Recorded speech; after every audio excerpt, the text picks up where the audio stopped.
네, 저희 부동산 따라잡기 일부 시청자 여러분들의 고민 전화를 늘 기다리고 있습니다. 혼자서 해결하기 어려운 부동산에 관련된 여러 가지 고민들, 실력 있는 전문가와 실시간으로 함께 해결을 해드리니까요. 주저하지 마시고 지금 전화 주시면 되겠습니다. 오늘 열려있는 상담 전화번호입니다. 02-511국에 105번 511-0105입니다. 그러면 오늘 함께 여러 가지 상담해 주실 분 소개해 올리겠습니다. 도시계획연구소의 서기섭 대표님 나와 계십니다. 안녕하세요. 반갑습니다. 네, 안녕하세요. 네. 도시계획연구소 서기섭입니다. 지금 이제 10월이 지나고 11월에 한 10일밖에 남지 않았는데요. 벌써 이제 12월 달 달력을 한 번씩 보게 됩니다. 올해 마무리 잘 하시고 부동산 투자도 성공적으로 하시길 기원하겠습니다. 지난주 같은 경우는 이제 여의도에서 시범 아파트라고 해서요. 한 1,800세대 정도 되는데 그동안에 재건축 방식을 바꾸는 획기적인 변화가 일어났다 이렇게 볼 수가 있겠는데요. 기존에는 추진위원회 조합을 설립을 하던 거를 방식을 바꿔서 추진위원회 조합을 설립하지 않고 바로 신탁회사에다가 맡겨서 신탁회사에서 시행하는 새로운 방식이 시도가 되고 있다. 따라서 앞으로 우리나라 재건축이 신탁 방식으로 가는 단지들이 많이 앞으로 나타날 것이다. 이렇게 볼 수가 있겠습니다. 따라서 여의도에 한 16개 단지가 있는데요. 나머지 15개 단지, 서울아파트, 수정아파트, 공작아파트, 초원아파트 이런 어떤 상업지역 아파트를 중심으로 신탁 방식으로 아마 급물살을 타지 않을까 이렇게 판단이 되어지고 있습니다. 신탁 방식 같은 경우도 토지 등 소유자, 다시 말해서 옛날로 말하면 조합원이죠. 그 조합원들의 한 75% 정도의 동의를 얻어서 조합처럼 사업 시행을 하는 방식이긴 하지만 속도가 빠르죠. 추진위원장도 없고 조합장도 없으니까 서로 간에 다툼이나 비상대책이 또 없습니다. 따라서 시공사 선정하는데 한 두세 달, 그 다음에 건축 심의하는데 한 4개월, 사업시행인가 3개월 해서 1년 이내에 내년 말까지 잘하면 관리처분을 신청할 수도 있겠다. 그러면 이제 재건축 초과이익 환수제를 피하게 되는 것이죠. 따라서 앞으로 조합 방식의 아파트들이 많이 나타날 것이다. 이렇게 볼 수가 있겠습니다. 네, 고맙습니다. 아주 중요한 정보로 함께 출발을 해주셨는데요. 여러 가지 변화가 많습니다. 그래서 서기섭 대표께서 여러분의 상담 전화 받기 전에 과연 지금의 부동산 이슈는 어떤 것들이 있는지 좀 살펴드리겠습니다. 오늘 어떤 얘기 나눠볼까요? 네, 11.3 대책이라고 그래가지고 11월 3일 날 대책 발표한 거 많이 들어보셨죠? 네, 신문지상에서 많이 지금 보도가 되고 있습니다. 11.3 대책 이후에 직격탄을 맞은 데가 강남 4구하고 과천이죠. 강남 4구하고 과천인데 입주 시까지 분양권을 전매를 금지하는 이런 정책을 발표를 하였죠. 따라서 강남 4구하고 과천을 중심으로 지금 매매가가 하락을 하고 있다. 이렇게 볼 수가 있겠습니다. 서울 같은 경우는 지금 매매가가 상승을 하고 있는데요. 한국감정원에 따르면 전국 아파트 상승률은 0.04% 정도 되고 서울 같은 경우는 0.08% 한 2배 정도 지금 상승이 서울에 하고 있는데요. 서초구가 가장 많이 떨어졌고 강남구와 강동구 같은 경우가 0.03%, 그다음에 송파구와 과천 같은 경우가 0.02%로서 0.0 몇 퍼센트 이렇게 0.1% 이하로 지금 하락하고 있다고 볼 수가 있겠습니다. 다만 이제 동작구, 마포구, 서대문구 실수요자를 중심으로 하는 이런 지역과 나머지 지역들은 지속적으로 지금 나머지 지역들은 상승을 하고 있다라고 볼 수가 있고요. 상승 폭은 조금 떨어지는 모습을 보여주고 있습니다. 그러면 앞으로 시장이 어떻게 될 것이냐. 레미안 블레스티지라고 해서 블레스티지 임팩트가 있었는데요. 레미안 블레스티지 같은 경우도 한 1억대 초중반에서 한 3천만 원 정도 피가 하락을 하였다라고 볼 수가 있습니다. 양도세도 이제 매수인한테 부담하는 것도 이제 다 없어졌겠죠.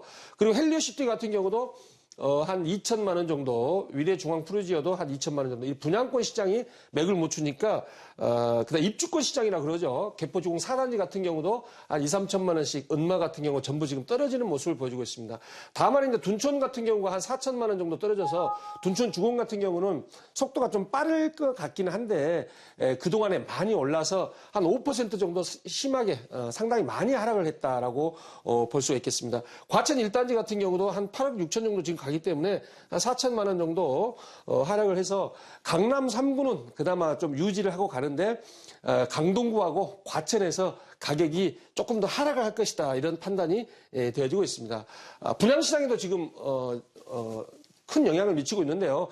시흥, 목감, 호반, 배려대원 같은 경우가 1차, 2차, 3차, 4차는 없습니다. 그래서 1, 2, 3차 같은 경우가 한 5대1에서 2대1 정도 나왔는데 이게 1년 전, 2년 전에 분양한 것들이 2대1에서 5대1 나왔는데 지금 같은 경우는 한 10대1에서 20대1 나와야지 정상인데 이러한 경쟁률 자체가 많이 하락을 하고 있다고 볼 수가 있고요. 3, 4개월 정도는 조정기죠. 지금 11월부터 시작해서 조정기이기 때문에 한 내년 1, 2월까지는 이러한 것들이 지속될 것이다라고 보여집니다. 지금 대치동 같은 경우 학군 수요가 지금 많이 감소를 지금 하고 있는데요. 이번에 불수능이라 그래갖고 수능이 좀 어렵게 나왔죠. 그래서 학군 수요가 다시 한번 반등을 할 것이다라고 판단도 되어지고 있습니다. 이제 대출금리 같은 경우가 지금 너무 많이 올라서 좀 문제가 되고 있다라고 볼 수가 있고요. 다시 서울로 와서 서울에 보면 이제 종합운동장 계획을 이제 구체적으로 상당히 가시화되고 있다라고 볼 수가 있습니다. 그래서 종합운동장 같은 경우를 한번 살펴보면 잠실운동장 일대 스포츠 마이스 인프라 건립인데요. 민간 투자 사업으로서 제안을 했다. 그래서 사업비가 한 2조 5천억 정도 들어가고 잠실 야구장하고 실내 체육관을 옮겨서 신축을 하는 이런 계획이다라고 볼 수가 있어요. 오피스 빌딩도 들어와서 국제기구, 글로벌 기업, 특급 호텔, 비즈니스 호텔 해가지고 상당히 큰 규모의 컨벤션 시설을 만들면서 거기에서 마이스 시설을 같이 육성을 하겠다라고 지금 발표를 하고 있습니다. 마리나 요트 정박장 해서 요트를 요즘 타시는 분들이 많이 늘어나고 있는데요. 중국 관광객들도 유입이 되면 잠시 제2롯데월드 들어가서 123층 구경하고 여기 와서 요트도 탈 수 있는 관광 코스도 지금 개발을 하려고 하고 있고요. 수영장, 그다음에 잠실운동장 리모델링을 통해서 앞으로 상당히 종합운동장 일대가 발전을 할 것이다라고 보여집니다. 컨소시엄이 17개나 되는데요. 한국무역협회가 지금 코엑스를 소유를 하고 있죠. 무역협회가 제안을 해서 서울시가 타당성 조사하고 투자 심의를 해서 2017년 내년에 사업자를 모집을 해서 선정을 해서 2019년부터 착공을 하면 2023년 정도 한 4년, 5년 정도 공사를 해서 2020년 넘어서 준공이 된다 이렇게 볼 수가 있겠습니다. 지금 서울시 컨벤션 시설 같은 경우가 너무 부족하죠. 지금 현재 6만 4천 제곱미터인데요. 이걸 12만 제곱미터를 늘려야 되겠다. 우리나라가 마이스 시설이고 국제 컨벤션 시설이 세계 3인데 홍콩이나 싱가포르, 상하이에 비해서 한 3분의 1에서 10분의 1 정도 규모밖에 되지 않는다. 따라서 이 사업은 무조건 된다라고 볼 수가 있겠습니다. 그러한 것들은 이제 그러면 누가 투자를 할 거냐? 2조 5천억에서 3조 정도 되는데요. 이걸 누가 투자를 할 거냐라고 보면은 무역협회가 51%를 투자를 하고 있다. 그리고 재무적 투자자라 그러는데요. 이제 돈만 되는 곳이죠. 이제 주로 이제 은행들이죠. 재무적 투자자라는 거는 의결권이 없는 재무적 투자자가 한국산업은행이 한 15%, 국민은행이 한 7% 해서 재무적 투자자 플러스 대우건설, 대림산업, GS포스코 건설회사들이 4% 정도 들어오기 때문에 용산국제업무지구는 한 30개에 가까운 업체들이 2%, 3% 정도로 들어왔는데 여기는 51%를 무역협회가 가지고 가기 때문에 상당히 가능성은 있어 보인다라고 보고요. 경제적 파급 효과가 10조, 그다음에 일자리를 9만 개 창출함으로써 잠실동 일대에 보면은 굉장히 화려하죠, 그림이. 그래서 현대차 글로벌 비즈니스 센터 플러스 코엑스 서울 잠실 70층짜리 뉴 트레이드 타워 특급 호텔까지 해서 이쪽에 마천루가 새로이 조성이 될 거고 탄천도 다시 굉장히 럭셔리하게 바꿔질 것이며 올림픽대로 지하와 잠실 마리나 이러한 것들이 실현이 될 것이다. 따라서 잠실동, 삼성동 일대의 지가가 더욱더 상승할 것이다. 이렇게 판단이 되어지고 있습니다. 네, 고맙습니다.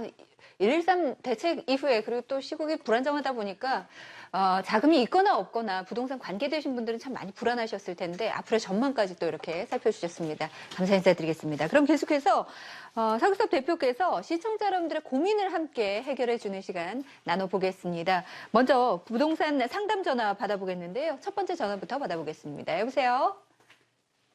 여보세요? 네, 전화 연결됐습니다. 반갑습니다. 네, 반갑습니다. 안녕하세요. 네. 어떤 고민 안고 계신지 먼저 말씀해 주시겠어요? 네, 용산구 한남동 재개발하는데 거기에 네. 관심이 있어가지고요, 지금. 네, 한남동도 뭐 여러 가지 구역이 있잖아요. 어느 네네. 쪽에 지금 관심 두고 지금 계신가요? 5구역 제가 관심이 있어서 전화드렸거든요. 네네. 그럼 네, 5구역에 어떤 네네. 아파트? 아니, 5구역이 아파트가 아니고 이게 분양권을 받는 거예요. 네. 빌라 같은, 원빌라라고 하더라고요. 그게. 네네. 알겠습니다. 네, 그러면 뭐 그거를- 자세한 얘기는 또 서기섭 대표님하고 나눠보시면 해결 방안을 찾으실 수 있을 것 같은데요. 인사 나눠주시죠, 대표님. 네. 네, 안녕하세요. 예, 안녕하세요. 네, 한남 5구역 많이 돌아보셨어요? 네네. 한남 5구역. 1구역은 안 되는 거고요. 2구역, 3구역, 4구역, 5구역 해가지고 5구역이 입지가 가장 좋아요. 네.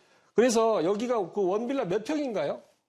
3층짜리인 것 같아요. 3층짜리. 3층에, 3층. 3층짜리. 네. 대지 지분이 몇 평이에요? 땅 지분이. 제가 지금 그거를 잘 모르겠고요. 그럼 매매가는 얼마 정도 되나요? 얼마, 7억 6천이요. 7억 6천. 전세는 얼마 정도 될까요? 전세는 2억 정도? 2억 정도. 그럼 한 5억 5천, 뭐 5억에서 6억 정도 지금 투자가 일어나네요. 네.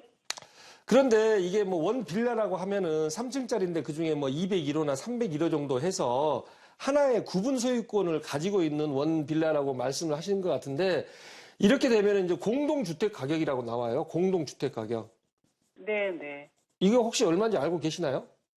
그거는 제가 잘 모르겠어요. 공동주택 가격이 뭐 한 3억에서 뭐 4억 정도 나올 수도 있고 이제 면적과 뭐 원룸이냐 쓰리룸에 따라 틀리기 때문에 이거는 어떻게 논할 수가 없어요. 그런데 대략 한 3억 정도라고 보면은 3억을 기준해서 지금 말씀드리는 게 3억이라는 게 아니고 뭐는 130%에서 150% 정도로 추정할 수밖에 없어요. 지금 상황에서 조합만 설립이 돼 있고 사업시행하고 그 다음 단계가 지금 안 되고 있기 때문에 진행이 안 되고 있기 때문에 그래서 관리처분이 나오면 확실히 나오겠지만 130%에서 150% 한남 3구역 같은 경우는 지금 150%로 지금 조합에서는 지금 잡고 있습니다. 그래서 1.3배에서 1.5배 정도 되면 대략 한 4억 정도 된다라고 볼 수가 있어요. 4억 정도면 이게 이제 권리가액이라 그래요. 권리가액. 내 자산 나는 7억 6천 주고 샀지만 이거를 4억으로 쳐준다는 거예요. 시청자님 이해되시나요? 네네. 이해 잘 안 되실 말씀하세요. 안 되시면 그러면 예를 들어 분양가가 9억이다. 예. 33평 분양가가 9억이다라고 봤을 때는 이게 한 5억 정도를 추가 분담금을 내셔야 돼요. 5억 정도를. 33평 분양가가 8억이다라고 봤을 때는 한 4억 정도 추가 분담금을 내셔야 돼요. 다시 말해서 내 재산의 권리 가액하고 내가 분양받을 33평 아파트하고 차이를 돈을 내셔야 되는 거를 추가 분담금이라 그래요. 그 추가 분담금이 제가 봤을 때는 이 정도라고 하면은 한 3억에서 4억 정도, 3억에서 4억 정도 지금 형성이 될 거라고 보여지거든요. 제 판단에는. 근데 그 부동산에서 얘기하기는 추가 분담금이 한 1억 5천에서 한 1억 7천 정도 분담금이 된다고 얘기를 했었거든요. 그러니까 부동산하고 조합해서 이야기하는 거에 1억에서 2억 정도 더 내면 된다 이렇게 보시면 돼요. 그동안의 통계를 한번 봐보면 조합이나 부동산에서는 좋게 이야기를 하겠죠. 아무래도. 그래서 여기 7억 6천이면은 예를 들어서 한 3억 5천 정도 한다고 봤을 때 이게 11억이 갈 것이다라고 보여져요. 그러니까 내가 들어가는 돈이 한 10억에서 11억이다. 그래서 앞으로 아파트가 세워지면 5구역 같은 경우는 입지가 좋기 때문에 제가 봤을 때는 한 14억까지도 갈 것 같아요. 원래 한 10억에서 11억이었는데 강남 재건축이 많이 올라서 한 3억 정도 올랐기 때문에 13억에서 14억 정도 아마 추정이 된다. 추정. 네.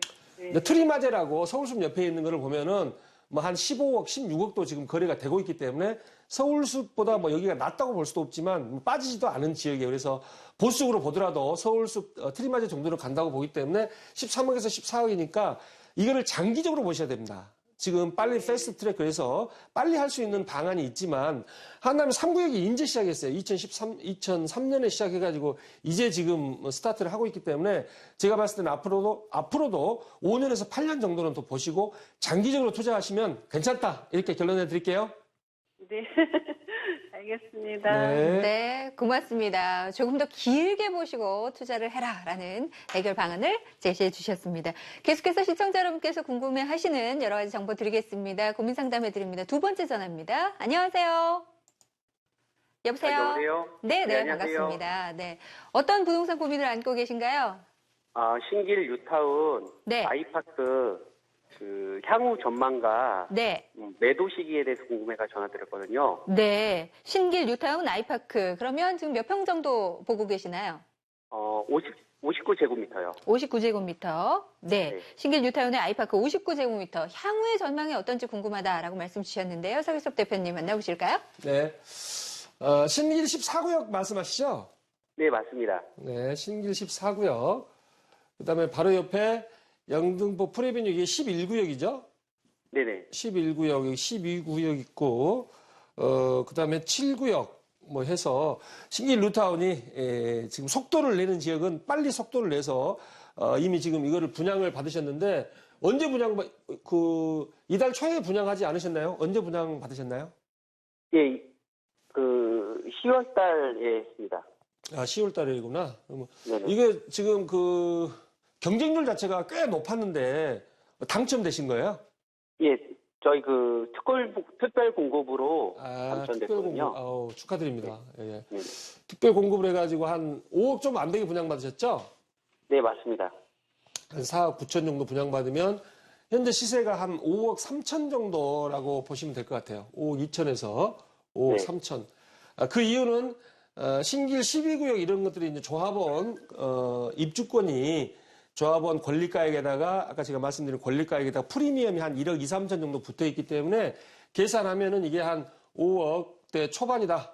이렇게 볼 수가 있기 때문에 3천만 원 정도, 3, 4천 정도는 지금 혜택을 지금 받고 계신데요. 지금 시가로 따졌을 때. 그런데 이게 앞으로 지속적으로 가격이 올라갈 건지 아니면 여기서 입주하기 전에 팔아야 될 건지 뭐 이런 게 궁금하시죠? 네, 맞습니다. 예. 신림길 14구역 같은 경우는 지금 입주가 한 3년 정도 있으면 보통 입주를 하기 때문에 2019년에 입주입니다. 2019년에 입주를 하고, 프레비뉴 이런 것들은 뭐 작년에 입주를 했고, 12구역 여기도 뭐 한 2019년 정도면은, 입주를 하게 될 것 같아요. 그래서 여기에 보면은 레미안 ST움이라고 이게 옛날에, 상당히 미분양은 나지 않았지만은 그 프리미엄이 1,000만 원, 2천만 원 정도 붙었던 것들이 지금 프리미엄이 한 1억 정도 붙었습니다. 그래서 레미안 HT움을 보시면 25평대가 한 6억에서 6억 5천 정도, 6억 5천 정도라고 보시면 되고, 그 다음에 30평대가 6억 5천이네요. 20평대는 5억 5천입니다. 5억 5천. 5억 5천에서 한 5억 7천 정도. 맞죠? 네네. 그래서 이 갭이 한 3천만 원 정도 차이가 나야지 맞아요. 여기는 좀 여기서 가깝고, 물론 여기는 이제 신안산선이 들어오기 때문에 입지가 프레비뉴보다 조금 더 갈 수는 있지만 큰 차이는 없습니다. 제가 봤을 때. 그래서 5억 5천 정도라고 봤을 때 이게 지금 5억 2천 정도 가기 때문에 이거를 바로 매도하지 마시고 이게 앞으로 2, 3년 지나면 물가 상승률만큼 상승하는 지역입니다. 신길 뉴타운 지역은 굉장히 뭐 미래성이 밝고 이러지는 않지만 실소유자들이 들어가서 거주하기 좋은 단지예요. 그래서 2단지, 여기 위에 보면은 2단지, 뭐 4단지 이런 것들이 해지되고 14, 15구역 이런 것들이 막 해지가 되는 이런 상황이 지금 나타나고 있는데 이 밑에 쪽으로만 아래 지역만 지금 현재 추진이 되고 분양을 하고 사업의 속도가 붙고 있다. 따라서 여기서 3천만 원 정도 갭이 있는 여기에 상한선 자체가 지지선이 한 6억에서 한 7억 정도 될 것 같아요. 20평대가 6억, 30평대가 7억이면 여기가 6억이면 여기서 한 10분 정도 좀 떨어진 그 아파트이기 때문에 레미안 ST움보다 한 5천에서 6천 정도 갭이 난다고 보면은 5억 4천에서 5억 5천까지는 올라갈 것이다. 따라서 5억 5천 정도, 5억대 중반까지 올라가서 가격이 형성되면 매도하세요. 그렇지만 지금 혹시 주택 가지고 계시나요? 주택? 아니, 주택을 지금 가지고 있지 않습니다. 주택 가지고 있지 않으시면 지속적으로 내 집도 하나 있어야 되니까 보유를 하시고 만약에 투자 목적이라고 하면 5억대 중반이면은 파는 게 맞다. 네, 이렇게 말씀드릴게요. 네, 알겠습니다. 감사합니다. 네. 네, 고맙습니다. 아주 깔끔하게 정리를 해주셨네요. 실거주하기에도 아주 좋은 곳이니까 함께 더 장기간 생각해 보시는 것도 좋을 것 같습니다. 계속해서 세 번째 상담 전화 받아보겠습니다. 여보세요? 네, 안녕하세요. 네, 반갑습니다. 어떤 부동산 고민 갖고 계신가요? 네, 지금 마포구 성산동 시형 아파트 네. 그거 작은 대우 아파트 가지고 있는데요. 네. 매도 시점이랑 좀 언제쯤인지 알고 싶어 가지고요. 네. 몇 평인지 그리고 현재 시가는 어느 정도인지 전해주시겠어요? 지금 제일 작은데 50.03이 실평수고요. 네. 예, 그렇게 되고 현재 시가는 시가가 4억 3천, 4천 정도 된 거로 알고. 네, 4억 3천 정도. 마포구 성산의 시형 아파트인데요. 매도 시기 네. 궁금합니다. 어떻습니까, 대표님? 네, 안녕하세요. 예, 안녕하세요. 네, 반갑습니다. 성산 시형이 세대수가 한 3,000세대 정도 되나요? 네, 3,700, 800세대 정도 된다고 들었어요. 3,700세대, 3,700세대고 50제곱미터면은 이게 15평인데 그럼 20평짜리를 가지고 계신다는 거죠? 네네. 이게 매매가가 지금 4억 4천, 3, 4천 4억 정도로 4천, 전세는 얼마 정도 나가나요? 2억 3천 정도. 2억 3천, 2억 4천. 예. 그러면 한 2억 정도 지금 이제 투자를 하고 계시는 건데 네. 주택이 있으신가요? 현재 지금 이 주택 말고. 아니요, 여기 말고 저는 따로 전세를 하고 있어가지고. 아, 전세 거주를 하신다. 그래서 네. 이거 같은 경우는 지금 1986년도에 지금 준공이 나가지고 지금 올해 지금 안전진단을 신청을 할 수가 있는데 추진하는 사람들이 좀 있나요? 안전진단 신청을 하고 추진위원회 안전진단은 지난 9월 달에 신청했던 걸로 알고 있어요. 9월 달에 신청하고 그러니까 네. 추진위원회, 추진준비위원회는 있다는 거죠? 네. 아, 추진준비위원회, 추진위원회는 아니고 추진준비위원회. 그러면 이게 지금 재건축이라는 게 아까 한남 뉴타운도 말씀드렸지만은 2003년에 구역 지정을 해서 뉴타운을 한다 그랬는데 13년이 지난 2016년에 이제 할까 말까 지금 하고 있습니다. 13년이 걸렸고 여기 재건축 같은 경우도 지금 강남 재건축 같은 경우는 속도가 좀 빠르다고 볼 수가 있지만 그동안에는 강남 재건축도 5년씩 10년씩 딜레이 된 데가 많아요. 그래서 첫 번째 여기 장점은 용적률 자체가 한 150% 정도로서 다른 데는 170%, 180%가 평균 용적률입니다. 한강변에. 한강하고 네. 조금 떨어져 있지만 장점은 용적률이 낮다. 용적률이 낮다. 그 다음에 뭐 다 아시다시피 역세권이다. 역세권. 그 다음에 이제 86년이 됐기 때문에 추진이 이제 좀 빨리 될 수 있는 뭐 여러 가지 장점들이 있는데 결론적으로 말씀드리면 시간이 너무 많이 걸립니다. 시간이. 그래서 패스트 트랙이라고 제가 지난주 강의를 한번 했었는데요. 패스트 네. 트랙으로 해서 추진위원을 생략하고 조합으로 갈 수 있는 재개발이 있고 이거는 조금 전에 제가 말씀드린 신탁 방식으로 갈 수가 있는데 이 소형 아파트들이 세 번째 장점은 소형 아파트네요. 소형 아파트가 많다는 거는 재건축 추진 의지가 강하다라고 볼 수가 있어요. 그런데 앞으로 시간이 이제 추진위원회를 만들어야 되고, 그 다음에 조합을 설립해야 되고, 상업시행 인가를 받아야 되고, 관리처분을 받아야 되고, 착공을 해야 되고, 그래서 이거 같은 경우는 제 판단에는 목동보다 조금 늦을 것이다. 목동 같은 경우도, 85년도부터 88년도까지 준공이 막 떨어져가지고, 2018년부터 이제 계획을 잡아서 공식적으로 한다고 그러는데, 목동도 제가 봤을 때는 한 10년 정도는 걸린다고 보는데 여기는 목동보다도 시간이 조금 더 많이 걸리고 또 지금 강남 재건축들이 조정을 받으면서 이러한 여파가 풍선 효과로서 잠깐 올 수는 있어요. 이쪽으로. 강남 재건축 투자를 못 하잖아요. 이제는. 네. 분양권 전매가 금지되면서 일반 입주권 같은 경우도 가격이 하락하고 있기 때문에 하락하면 사람들은 투자를 하지 않아요. 그래서 일부 풍선 효과로서 올라갈 수도 있다. 따라서 2017년 내년 봄에 매도하는 게 맞다. 이렇게 결론 내드릴게요. 네, 감사합니다. 네, 고맙습니다. 아무래도 안전진단 들어간다고 하더라도 재건축까지는 아주 긴 시간이 좀 걸리기 때문에 장기간 고민해야 된다는 것도 꼭 기억해 두시는 것이 좋겠습니다. 이렇게 여러분의 상담 전화 받아봤는데요. 여러 가지 고민 전화가 오고 있습니다만 늘 그렇듯이 시간 관계상 저희가 여기서 마무리 짓겠고 대신 도시계획연구소의 서기섭 대표께서 오프라인에서 세미나 준비하고 계십니다. 관련 사항 안내해 드리겠습니다. 서기섭 대표님의 무료 세미나 안내드리겠습니다. 주제는 113 대책 이후 가을 부동산 투자 전략과 부동산 세금 절세 팁입니다. 매주 수요일 오후 2시에 진행이 되고 있는데요. 서기섭 대표와 박정근 이사께서 함께 하십니다. 신논현역 1번 출구로 나오시면 함께 하실 수가 있겠고 접수 먼저 주시면 좋겠습니다. 02-511-0105 선착순 30분 모십니다. 예약해 주시면 감사드리겠습니다.